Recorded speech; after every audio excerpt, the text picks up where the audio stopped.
મિત્રો વાત કરીશું એપ્રિલ 2026ના માસિક રાશિફળની। આ વિડીયોમાં આપણે ચર્ચા કરીશું સિંહ તથા કન્યા રાશિની।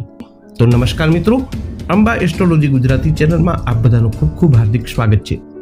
મિત્રો, વૈદિક જ્યોતિષ શાસ્ત્ર અનુસાર તમારા માટે આગામી એપ્રિલ 2026નો આવનારો મહિનો કેવો રહેશે એ બધું વિગતવાર આ વિડીયોમાં જણાવીશું અને આ વિડીયોના એક એક શબ્દોને સાંભળવો તમારા માટે ખૂબ જરૂરી છે।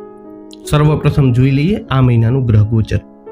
મિત્રો, આ મહિને સૂર્ય 14 એપ્રિલથી મેષ રાશિમાં ગોચર કરશે તો 26 માર્ચથી શુક્ર એ પણ મેષ રાશિમાં પ્રવેશ કરશે। આ મહિને બુધ 11 એપ્રિલથી મીન રાશિમાં અને મંગળ 2 એપ્રિલથી મીન રાશિમાં ગોચર શરૂ કરવાના છે। તો આ પ્રમાણેનું ગ્રહ ગોચર તમારા માટે કેવું રહેશે? આ માસના ગ્રહ ગોચર અનુસાર કાર્યક્ષેત્ર, વ્યવસાય, વ્યાપાર, નોકરી, આર્થિક સ્થિતિ, પ્રેમ, પરિવાર, દાંપત્ય જીવન, શિક્ષા, સ્વાસ્થ્ય આ બધા ક્ષેત્રોમાં તમારા માટે કેવી પરિસ્થિતિઓનું સર્જન થઈ શકે છે આવું વિગતવાર જાણીએ। સર્વપ્રથમ વાત કરીશું જેમના નામના અક્ષરો હોય છે મ અને ટ, સિંહ રાશિના જાતકોની। શરૂઆત કરીએ તમારા આરોગ્યથી। આ મહિને સૂર્ય તમને અસાધારણ શક્તિ અને જોમ પ્રદાન કરશે। આ તમારા શારીરિક બંધારણને મજબૂત બનાવશે। જાતીય અંગોનો રોગો થવાની શક્યતા વધુ હોઈ શકે છે, પરંતુ આ મહિને તે નિયંત્રિત રહેશે। તેથી આ મહિનો તમને નાની બીમારીઓ જ નહીં પણ કોઈ પણ પ્રકારની મુશ્કેલીમાંથી રાહત આપશે। પરંતુ આનાથી તમે બેદરકાર જીવનશૈલી અપનાવશો નહીં। ગ્રહોના પ્રભાવ છતાં આ મહિનો સારા સ્વાસ્થ્યનું વચન આપે છે। તે પણ સૂચવે છે કે જો તમે તમારા તરફથી કોઈ બેદરકારીનો ભોગ બનો છો તો પુનઃ પ્રાપ્તિ ખૂબ જ ધીમી અને ક્રમિક પ્રક્રિયા હશે। એક સામાન્ય સ્વસ્થ જીવનશૈલી ચોક્કસપણે ખાતરી કરશે કે ગ્રહોના વચનો પૂરા થાય। હવે વાત કરીએ તમારી નાણાકીય સ્થિતિની। આવનારો મહિનાનો સમય તમારા નાણાકીય ભવિષ્ય માટે બિલકુલ અનુકૂળ નથી। તમે જે પણ વિવાદ મુકદ્દમામાં ફસાયેલા તે લગભગ ચોક્કસપણે તમારી વિરુદ્ધ જશે।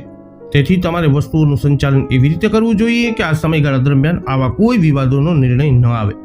સરકારી સંસ્થાઓ અથવા વિભાગો સાથે વ્યવહાર કરવામાં પણ ગંભીર સમસ્યાઓનો સામનો કરવો પડશે। આ પરિસ્થિતિનું સંપૂર્ણ જ્ઞાન રાખીને હાથ ધરવું જોઈએ। તમારામાંથી કેટલાક લોકો વિવિધ પ્રકારના ગુનેગારો સાથે વ્યવહાર કરવા ટેવાયેલા હશે અને તેમનાથી નોંધપાત્ર નફો મેળવશે। આવા વ્યક્તિઓ માટે આ મહિનો કોઈ લાભ નહીં પરંતુ અસંખ્ય મુશ્કેલીઓ લાવશે કે જે વિનાશક બની શકે છે। હવે વાત કરીએ સિંહ રાશિના જાતકોની કારકિર્દીની। આ મહિનો ભવિષ્ય માટે સારો નથી, પરંતુ જો તમે સાવચેત નહીં રહો તો તે તમને તમારી વર્તમાન સ્થિતિથી ઘણા સ્તર નીચે લઈ જઈ શકે છે। તમારામાંથી કેટલાક ઝડપી નફા માટે કાયદાની બહાર કામ કરવા માટે લલચાઈ શકે છે। જે લોકો આવી લાલચમાં ફસાઈ જાય છે તેઓ ફક્ત પોતાને જ દોષિત માને છે, કારણ કે તેમની મુશ્કેલીઓ અનંત થાય છે। તેથી આવી લાલચને તાત્કાલિક નકારી કાઢવી જોઈએ। આ મહિનો એવો પણ રહેશે કે જ્યારે તમારા સંપર્કો સામાન્ય રીતે તમારા માટે વધુ ઉપયોગી નહીં થઈ શકે। તેથી તમારી કુશળતા અને પ્રયત્નો પર આધાર રાખો।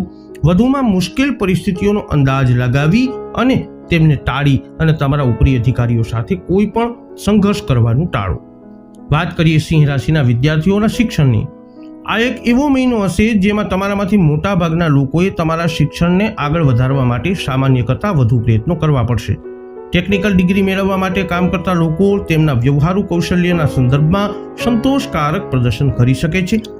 જો કે તેમણે તેમના પાઠ્યપુસ્તકો સાથે સખત મહેનત કરવી પડશે। આ તબીબી વિદ્યાર્થીઓએ પણ લાગુ પડશે। એવી પણ શક્યતા છે કે તમારામાંથી મોટા ભાગના લોકો એવી માનસિક સ્થિતિમાં આવશે જે તમને વધુ પડતા આત્મવિશ્વાસ તરફ દોરી જશે અને તેથી સારું શિક્ષણ મેળવવા માટે શું જરૂરી છે તે શીખવાની ઈચ્છાનો અભાવ રહેશે। શક્ય તેટલું તમારા શિક્ષણ પર ધ્યાન કેન્દ્રિત કરો। વાત કરીએ પારિવારિક જીવનની। આ મહિનો તમારા પરિવાર માટે ગ્રહો ખૂબ જ શુભ છે। કૌટુંબિક વાતાવરણ એકદમ સુમેળભર્યું અને સુખદ રહેવાની શક્યતા છે। તેમાં કોઈ સંઘર્ષના સંકેતો નથી। પરિવારના સભ્યો એકબીજા સાથે સુમેળમાં રહેશે। તમારા ભાઈઓ તરફથી લાભ મળવાની પ્રબળ શક્યતા છે। આનાથી કૌટુંબિક આવકમાં સુધારો થશે, જેનાથી તમે બધા આર્થિક રીતે સમૃદ્ધ રહેશો। બાળકો તેમના અભ્યાસ અને અભ્યાસેતર પ્રવૃત્તિઓમાં પણ સારું પ્રદર્શન કરશે। એકંદરે આ મહિનો ખૂબ જ ફાયદાકારક રહેશે, ખૂબ જ ઓછી મુશ્કેલીઓ સાથે।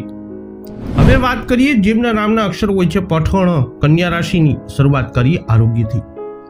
આ મહિને ગ્રહો તમારા સ્વાસ્થ્ય માટે બહુ અનુકૂળ નથી। કોઈ કારણોસર, મુખ્યત્વે અતિશય શ્રમને કારણે તમે સામાન્ય નબળાઈથી પીડાઈ શકો છો, જેના કારણે કમરની સમસ્યાઓ અને ન્યુરોલોજીકલ વિકૃતિઓ થઈ શકે છે। પુનઃ પ્રાપ્તિ ધીમી અને કંટાળાજનક રહેવાની પણ શક્યતા છે। તેથી વિલંબ કર્યા વિના તમારી સમસ્યાઓનો ઉપચાર કરવો ખૂબ જ મહત્વપૂર્ણ છે। વધુમાં તમારે વધુ પડતો પરિશ્રમ કરવાનું ટાળવું જોઈએ, કારણ કે આ તમારી બધી સ્વાસ્થ્ય સમસ્યાઓને વધુ ખરાબ કરી શકે છે. આ સાવચેતીઓ લઈ તમે પ્રતિકૂળ પરિસ્થિતિઓને કારણે તમારા સ્વાસ્થ્યમાં થતા કોઈ પણ બગાડને અટકાવી શકશો. વાત કરીએ નાણાકીય સ્થિતિની, તો આવનારો મહિનો તમારા નાણાકીય વ્યવહારોમાં સારા પરિણામો લાવવા માટે ભાગ્યે જ અનુકૂળ રહેશે. એવી પ્રબળ શક્યતા છે કે તમે જે મુકદ્દમા અથવા વિવાદમાં ફસાયેલા છો તેનો નિર્ણય તમારી વિરુદ્ધમાં લેવામાં આવે. તેથી તમારા નિર્ણયને પછીના અને વધુ અનુકૂળ સમયગાળા માટે મુલતવી રાખવાનો પ્રયત્ન કરવો જોઈએ. સરકારી સંસ્થાઓ અને વિભાગો સાથે સંકળાયેલા લોકો માટે આ મુશ્કેલ સમય હશે, કારણ કે તેમના બાકી ચૂકવણી અટકી શકે છે. તમારામાંથી મોટા ભાગના લોકો માટે તમારા આયોજિત લક્ષ્યો પ્રાપ્ત કરવાનું લગભગ અશક્ય બનશે. રોકાણો અથવા નવા સાહસો માટે વાતાવરણ ભાગ્યે જ અનુકૂળ રહેશે. વાત કરીએ કન્યા રાશિના જાતકો કારકિર્દીની, તો વ્યાવસાયિક રીતે આ મહિને તમે ખૂબ જ સારું પ્રદર્શન કરશો. વ્યાવસાયિક યાત્રા અથવા નવી નોકરીની જાહેરાત થવાની સંભાવના છે. પશ્ચિમ દિશા બંને માટે ફાયદાકારક રહેશે. તમારા પિતા અથવા પરિવારના કોઈ વૃદ્ધ સભ્યના કેટલાક સંપર્કો તમારા માટે ખૂબ જ મદદરૂપ થશે. આ ધ્યાનમાં રાખવું જોઈએ જેથી તમે સતર્ક રહી શકો અને યોગ્ય સમયે તેનો લાભ લઈ શકો. અભિનય ક્ષેત્રે અને ચિત્રકાર તરીકે કામ કરતા લોકોને ખૂબ જ સારું પ્રદર્શન કરી શકશે. જોકે ઉપરી અધિકારીઓ સાથે સંઘર્ષ થવાની શક્યતા છે, જેને ટાળવા માટે અગાઉથી યોગ્ય પગલાં લેવા જોઈએ.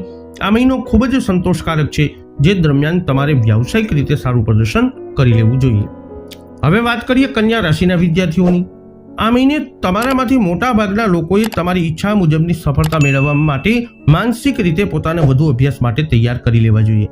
ટેકનિકલ અભ્યાસ કરતા લોકો વ્યવહારિક બાબતોમાં સારું પ્રદર્શન કરે તેવી શક્યતા છે, ખાસ કરીને જ્યાં વ્યવહારુ કુશળતા સામેલ હોય, પરંતુ તેમને તેમના પાઠ્ય પુસ્તકો પર વધુ ધ્યાન આપવાની જરૂરત પડશે.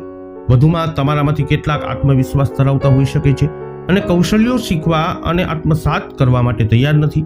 આ એવી બાબત છે જેને ટાળવા માટે તમારે સખત મહેનત કરવી પડશે, કારણ કે આવા માનસિક વલણ સાથે કોઈ પણ શૈક્ષણિક પ્રક્રિયા ફળદાયી બની શકતી નથી. કલાત્મક વલણ ધરાવતા લોકોને પણ ખૂબ જ મહેનત કરવી પડશે. વાત કરીએ તમારા પારિવારિક જીવનની. આ મહિને તમારા પરિવારની સુખાકારી સુનિશ્ચિત કરવામાં તમને મુશ્કેલીઓનો સામનો કરવો પડી શકે છે, કારણ કે નક્ષત્રો અનુકૂળ નથી. શક્ય છે કે તમારામાંથી કેટલાકને તમારા પિતા સાથે ગંભીર મતભેદ થાય, જેના કારણે અપ્રિય પરિસ્થિતિઓ સર્જાઈ શકે છે. તેથી તમારે તમારા વડીલો સાથે કોઈ પણ તકરાર ટાળવા માટે પગલાં લેવા જોઈએ. બાળકો સંબંધિત કૌટુંબિક સમસ્યાઓ પણ હોઈ શકે છે. તેમના પર વધુ ધ્યાન આપવું અને તેમની પ્રવૃત્તિઓ પર નજીકથી નજર રાખવી મહત્વપૂર્ણ છે. તમારા પરિવાર, ખાસ કરીને તમારી પત્ની અને માતા સાથે સંબંધિત સમસ્યાઓની પણ શક્યતા છે. વધારાનું ધ્યાન ખૂબ જ મદદરૂપ થશે. તો સિંહ તથા કન્યા રાશિના જાતકો, વૈદિક જ્યોતિષશાસ્ત્ર અનુસાર એપ્રિલ મહિનાનું ગ્રહ ગોચર તમારા માટે કંઈક આવી પરિસ્થિતિઓનું કરી શકે છે નિર્માણ. આ વિડીયો અંગેના તમારા અભિપ્રાય, તમારા મંતવ્ય કોમેન્ટમાં જણાવજો. વિડીયોને લાઇક કરજો, શેર કરજો. અમારી ચેનલને અવશ્ય સબસ્ક્રાઇબ કરી લેજો.